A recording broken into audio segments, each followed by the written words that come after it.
आज की इस वीडियो में हम अपना नया टॉपिक पढ़ेंगे जिसका नाम है heating effect of electric current. जैसा कि मैंने आपको अभी बताया कि किसी इलेक्ट्रिकल वायर में से इलेक्ट्रिसिटी पास करने से वो हीटअप हो जाए, किसी तार में से बिजली गुजारने से वो गर्म हो जाए, तो उसे heating effect of electric current बोलते हैं। I hope you have got it. When an electric current is passed through a high resistance wire, तार कैसा होना चाहिए? high resistance वाला, then wire becomes very hot and produces heat. This is called heating effect of electric current.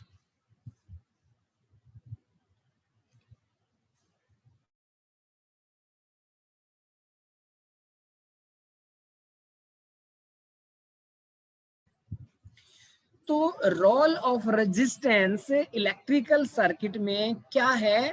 जिस तरह से mechanics में friction का रोल है, इलेक्ट्रिकल सर्किट में वही रोल किसका है? रेजिस्टेंस का। फ्रिक्शन जैसे रेजिस्टेंस। मैकेनिक्स में फ्रिक्शन क्या करता है? किसी चीज की स्पीड को कम कर देता है, तो यहां पर भी रेजिस्टेंस क्या है? इलेक्ट्रिसिटी के फ्लो को रोक देता है। समझ आ गई मेरी बात? गुड। Yes sir. अब ये फॉर्मूला देखिए कि मैं कैसे कैलकुलेट करता हूं। Formula for calculating the heat produced when electric current flows through resistance wire. जब हम किसी नाइक्रोम के वायर से या जो आपने हीटर का वायर है उसमें से इलेक्ट्रिसिटी पास कर दो, तो वो कैसे गर्म होकर लाल हो जाता है, उसका फॉर्मूला कैलकुलेट करने का तरीका बताते हैं अब आपको। अब एक कंडक्टर है, एक रेजिस्टेंस वायर है, एक कंडक्टर, एक रेजिस्टेंस वायर, यानी कि हमने ऐसा कंडक्टर लेना है जिसमें रेजिस्टेंस हो। It offers resistance to the flow of current, so work must be done by the current continuously to keep itself flowing which is given. अगर हम किसी तार में, ऐसे तार में से जो करंट के फ्लो को रोकता है, लगातार बिजली पास करते रहें, तो लगातार काम करते रहना पड़ेगा करंट को, ताकि वो इसमें से फ्लो होता रहे। तो W is equal to Q into V। आपने देखा किसका फॉर्मूला है ये? किसका फॉर्मूला है? पोटेंशियल डिफरेंस का। V is equal to W upon Q है। मैंने उसी को मॉडिफाई करके यहाँ लिखा है। क्लियर है बात? Yes sir. ओके। और हम जानते हैं current is I is equal to Q upon T। तो Q क्या आ गया? IT।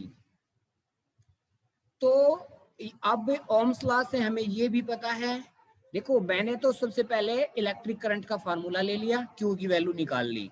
अब मैं ओम्स लॉ से वी की वैल्यू निकाल लूंगा, और आई और वी की वैल्यू आ गई हमारे पास, क्यू की और वी की। मैंने इस इक्वेशन एक में रख दी दोनों वैल्यूज, क्यू बी और वी बी, दोनों वैल्यूज को रख दिया।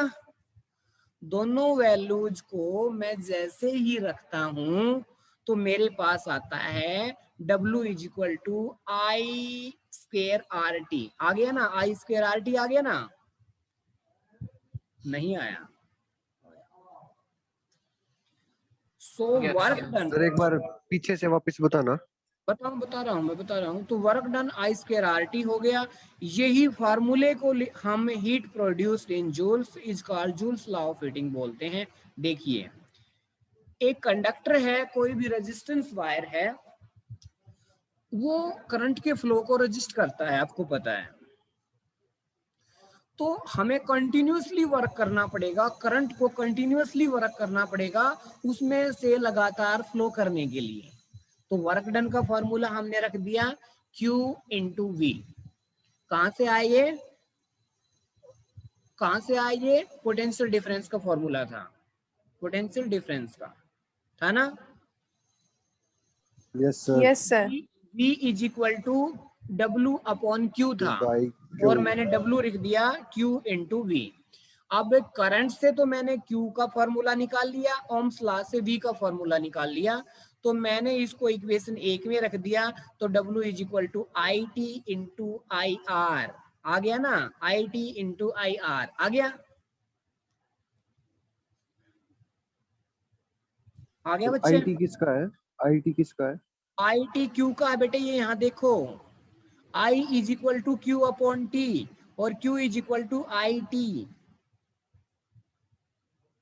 करंट का यस सर, फॉर्मूला हमें ठीक है पता सर। है, I is equal to Q upon T होता है, और Q निकालेंगे, चार्ज निकालेंगे तो IT हो जाता है।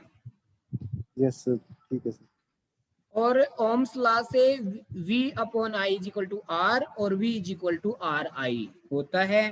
तो यहाँ पर जैसे ही हम लेके आए, work done is equal to I square RT हो गया। This formula gives us heat produced in joules. जो हीट प्रोड्यूस हुई रेजिस्टेंस वायर में से करंट पास करने से, वो इस फॉर्मूले के इक्वल आएगी, और उस फॉर्मूले को बोलते हैं जूल्स लॉ ऑफ हीटिंग। अगर ये आ जाए what is Joule's law of heating, तो आप ये कहेंगे कि according to Joule's law of heating, heat produced in a wire is directly proportional to square of current, resistance of resistance. Wire and the time for which current is passed. क्योंकि W क्या है? Work done. Work done किसके बराबर होता है? Heat produced. Work done heat होती है ना, वर्क डन एनर्जी होती है ना, एनर्जी हीट होती है ना। तो समझ आ गई है मेरी बात कि जूल्स लॉ ऑफ हीटिंग क्या है। ये फार्मूला कहाँ से आया, ये आपको बुक में नहीं मिलेगा, एनसीईआरटी बुक में नहीं मिलेगा कि कहाँ से निकल के आया। ये यहाँ से आपको मैंने समझाया है अच्छे से कि कैसे निकल के ये आया है। तो इसको आप लर्न करके रखेंगे। अगर थोड़ा सा बड़ा क्वेश्चन आता है तो ये आपने तीनों बात देकर आपने ये बता भी देना है कि ये कहाँ से आया, formula for calculating heat produced. Okay, yes sir. Yes